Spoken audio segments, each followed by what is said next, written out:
Dastak live में आइए बढ़ते भोपाल की खास खबरों की ओर। चिकित्सा शिक्षा मंत्री विश्वास सारंग का बयान। वैक्सीन महाअभियान को लेकर कहा, दुनिया के इतिहास में भारत का नाम दर्ज हुआ, 2.5 करोड़ लोगों को लगा टीका। मध्य प्रदेश ने भी पुराना रिकॉर्ड तोड़ 26 लाख से ज्यादा लगाई गई वैक्सीन। मध्य प्रदेश में इस माह के अंत तक पहला डोज सभी को लग गया है। कांग्रेस पर तंज कसते हुए कहा, यह सेवा और समर्पण का काम है, उत्सव नहीं है। भारत रिकॉर्ड बनाता है, कांग्रेस बुराई करती है। कमलनाथ का बयान स्वास्थ्य कर्मचारियों का मजाक है।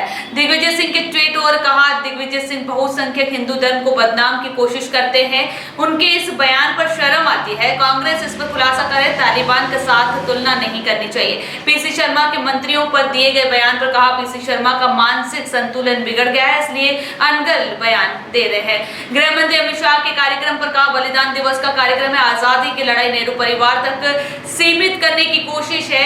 कांग्रेस की सरकार ने उनके बलिदान को बुलाने की कोशिश की। तीसरी लहर की तैयारी है। कर्मचारियों की मांग को लेकर कहा, संवाद और सामंजस्य करने वाली सरकारी कर्मचारी से संवाद होगा। राज्यसभा चुनाव पर बीजेपी उम्मीदवार पर कहा, हर निर्णय सोच समझकर राज्य की चुनाव समिति की अनुशंसा के बाद केंद्र करेगा। भोपाल से सलमान अली की रिपोर्ट। आज हमारे सबके नेता देश के गृह मंत्री जी अमित शाह जी जबलपुर आ रहे हैं और गोंडवाना साम्राज्य के अमर शहीद राजा शंकर शाह और उनके पुत्र रघुनाथ शाह के बलिदान दिवस का कार्यक्रम है। इस देश में आज़ादी की लड़ाई में हमारे आदिवासी समाज का बड़ा योगदान रहा है। हमारे आदिवासी भाई और बहनों ने अंग्रेज़ों के खिलाफ आज़ादी की लड़ाई में बढ़ चढ़कर हिस्सा लिया। अब ये अलग बात है कि कांग्रेस ने आज़ादी की लड़ाई के इतिहास को केवल नेहरू परिवार तक सीमित करने की कोशिश की। इतिहास के पन्नों में वो अमर शहीद जिन्होंने इस भारत माँ के आज़ादी के लिए अपना सर्वस्व न्यौछावर किया, कांग्रेस की सरकारों ने उन्हें सम्मान नहीं दिया। वो आदिवासी भाई, चाहे वो बिरसा मुंडा जी हों, चाहे वो शंकर शाह जी हों, या और भी हमारे क्रांतिकारी जिन्होंने अपना सर्वस्व न्यौछावर किया इस देश की आज़ादी के लिए, उनके बलिदान को कांग्रेस की सरकारों ने भुलाने की कोशिश की।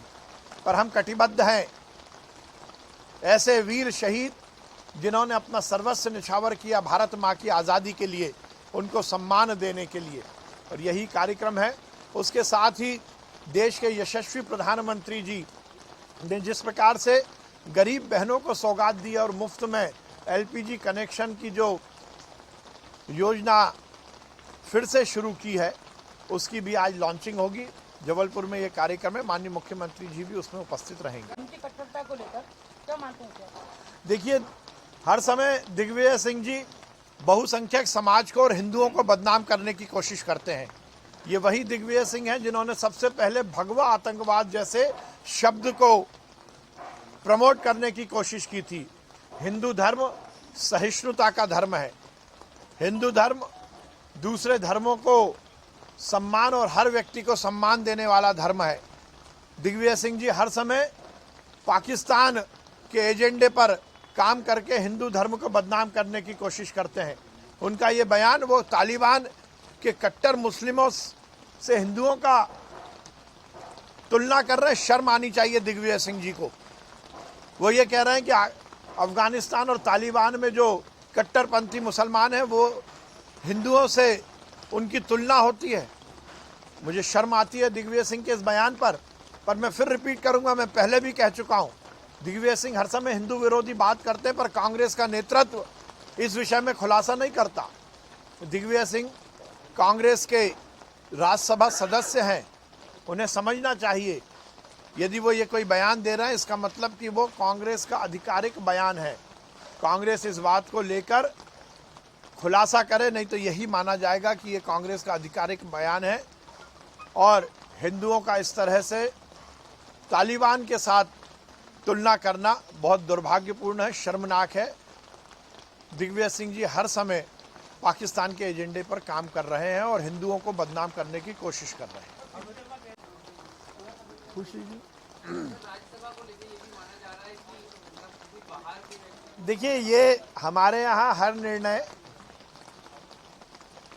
सोच समझकर होता है और राज्य की चुनाव समिति के रिकमेंडेशन के बाद हमारा संसदीय बोर्ड इस पर निर्णय लेगा। भारतीय जनता पार्टी एक विचार के पोषण करने वाली राजनीतिक दल है। हमारे यहाँ जिस कार्यकर्ता की जहाँ उपयोगिता होगी उसको जो काम दिया जाएगा वो सहर्ष स्वीकार होगा।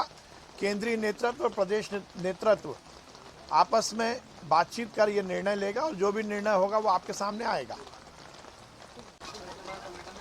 चलिए नया सर, विधानसभा की कमेटी तीसरी लहर की तैयारियां व्यवस्थाओं का निरीक्षण करेगी 22 तारीख। देखिए, हमारी पूरी तैयारी है तीसरी लहर की। यदि वैसे तो कोशिश है कि आए नहीं, और यदि आती है तो चिकित्सीय व्यवस्थाएं चुस्त दुरुस्त हैं, अच्छी बात है।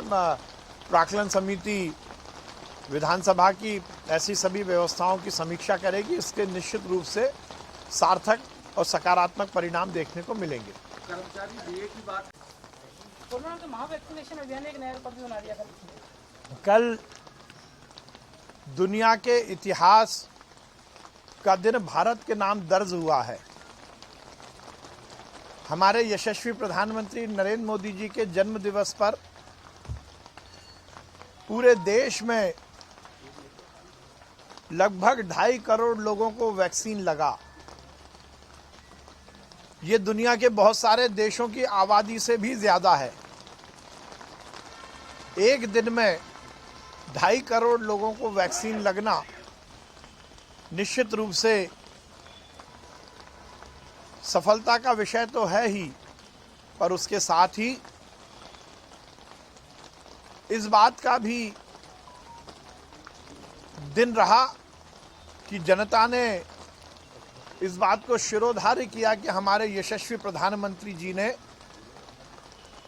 ये मुफ्त में वैक्सीन ही नहीं उपलब्ध कराई बल्कि जीवन बचाने का डोज उपलब्ध कराया।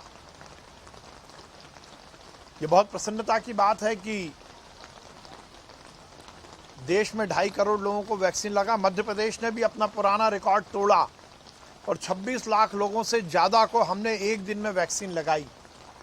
मध्य प्रदेश का भी महा वैक्सीनेशन अभियान बहुत सफल रहा और ये हम सबके लिए प्रसन्नता की बात है कि हमने हर अपने पुराने रिकॉर्ड को तोड़ा। हमने पहले 17 लाख वैक्सीन लगाने का रिकॉर्ड बनाया था, उसको हमने तोड़ा और लगभग 23-23.5 लाख लोगों को वैक्सीन लगाया और कल लगभग 26.5 लाख लोगों को हमने वैक्सीन लगाया। तो यह हम सबके लिए प्रसन्नता की बात है कि हमने अपने पुराने रिकॉर्ड को तोड़ा। निश्चित रूप से नरेंद्र मोदी जी के नेतृत्व में ये देश कोरोना की जंग को जीतने के लिए पूरी तत्परता के साथ तैयार है। मध्य प्रदेश में भी जो हमारा लक्ष्य है कि हम सितंबर महीने के अंत तक 26 तारीख हमने डेडलाइन दी है। मध्य प्रदेश दूसरे नंबर पर है।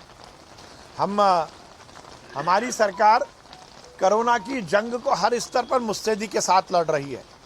हमारी वो बहनें जो गर्भवती हैं उनका वैक्सीनेशन हम तीव्र गति से कर रहे हैं और हर सेंटर पर हमने उनकी अलग से व्यवस्था की और उसी का परिणाम है कि हम मध्य प्रदेश की गर्भवती बहनों को वैक्सीनेशन के मामले में हमने सफलता अर्जित की है।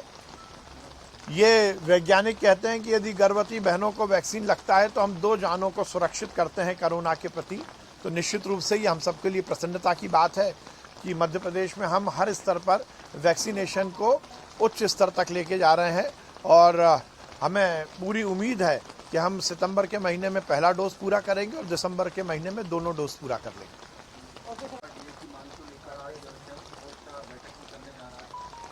हमारी, मैं पहले से कहता आया हूँ, हमारी सरकार संवाद और संपर्क स्थापित करने वाली सरकार है, सामंजस्य स्थापित करने वाली सरकार है। समन्वय के साथ हर विषय पर हमारी बातचीत होती है और जो भी कंसर्न विभाग है वो बातचीत करके हर विषय का निदान करेगा। भाई साहब, अगर बात करें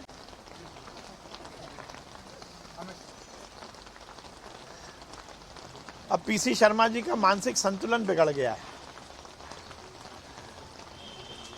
और ये बात सही है।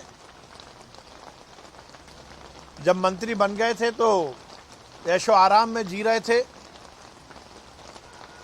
सरकार हटी पटियों पर आ गए हैं तो अनर्गल बयान देना और अपना मानसिक संतुलन खोने के कारण अपनी मानसिक स्थिति से प्रताड़ित होकर वो ऐसे बयान दे रहे हैं। मैं ऐसे बयानों पर तो कोई टिप्पणी भी नहीं करना चाहता। ये उत्सव नहीं मनाया, सेवा और समर्पण का कार्यक्रम था। नरेंद्र मोदी जी के जन्म दिवस पर पूरे देश में आम जनता ने सेवा और समर्पण के रूप में हमारे यशस्वी प्रधानमंत्री जी का जन्मदिन मनाया। और मुझे आश्चर्य है कि भारत रिकॉर्ड बनाता है, कांग्रेस के नेता उसकी बुराई करते हैं। भारत की जनता कोरोना के खिलाफ लड़ाई लड़ने के लिए मुस्तैद होती है, कमलनाथ जी के पेट में दर्द होता है। मुझे तो लगता है कि उन्हें तारीफ करनी थी हमारे हेल्थ वर्कर्स की, हमारे डॉक्टर्स की, हमारे वैक्सीनेटर की, जिन्होंने मेहनत के साथ कल एक दिन में 2.5 करोड़ लोगों को वैक्सीन लगाया। कमलनाथ जी का ये बयान उन हेल्थ वर्कर, उन डॉक्टर्स, उन अधिकारी कर्मचारी और उन जनता का मजाक उड़ाना है जिन्होंने ये वैक्सीनेशन अभियान को सफल किया। मुझे लगता है ये शर्मनाक भी है और दुर्भाग्यपूर्ण भी है कमलनाथ का ये बयान। सर